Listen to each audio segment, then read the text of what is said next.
Mtazamaji wangu, karibu sana kwenye kipindi hiki cha makala maalum kupitia channel yako pendwa Jamii Plus TV. Mimi ni mwongozaji wako, Milka Robert. Hapa tunagusa maisha halisi, tunachambua undani wa jamii na tunakuletea hadithi zisizoelezwa kokote. Ukweli, maarifa na mtazamo mpya, vyote vinakutana hapa. Usibaki nyuma. Hapa ni nyumbani pa fikra huru. Jamii Plus TV, mahali ambapo fikra huru huamka. 1. Mawasiliano yasiyo katika kilele. Upendo wa kweli hauna nafasi ya mashaka.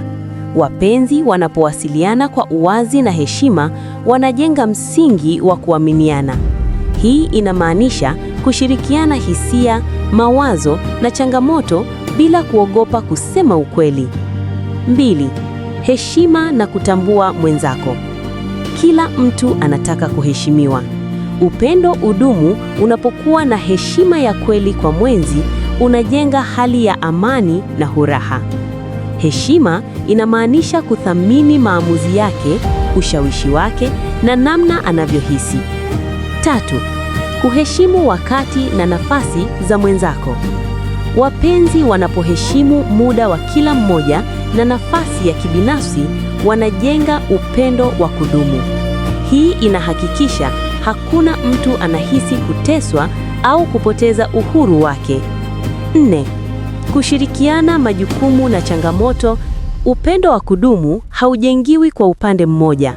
Wapenzi wanaposhirikiana majukumu ya maisha, changamoto za kifamilia au hata malengo makubwa ya kibinafsi, wanajenga mshikamano thabiti. 5. Kuonyesha upendo kila siku. Upendo hauishii kwa maneno tu, bali kwa vitendo. Ishara ndogo za upendo kila siku kama tabasamu, maneno mazuri au msaada wa dhahiri huongeza thamani ya uhusiano. 6. Kusamehe na kuachilia makosa. Hakuna binadamu aliye mkamilifu. Upendo udumu unapokuwa na uwezo wa kusamehe, kuachilia makosa madogo na kuendelea mbele bila chuki, unakuwa na kuwa thabiti. 7. Kushirikiana ndoto na malengo ya baadaye.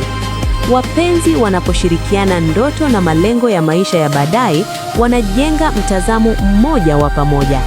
Hii huunda msingi wa uhusiano wa kudumu na furaha ya pamoja. Asante sana kwa kuwa nami hadi mwisho wa kipindi hiki. Natumaini umejifunza, umehamasika na upendo unaendelea kuwa sehemu ya maisha yako. Ikiwa umefurahia makala haya, tafadhali tuunge mkono kwa kubonyeza like, kuacha maoni yako hapo chini na kushiriki video hii kwa wengine.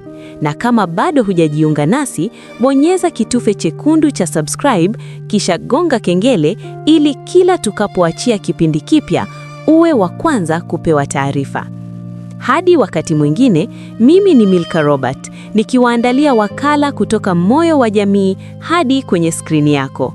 Jamii Plus TV, mahali ambapo fikra huru huamka. Kwa pamoja, tunajenga jamii yenye maarifa.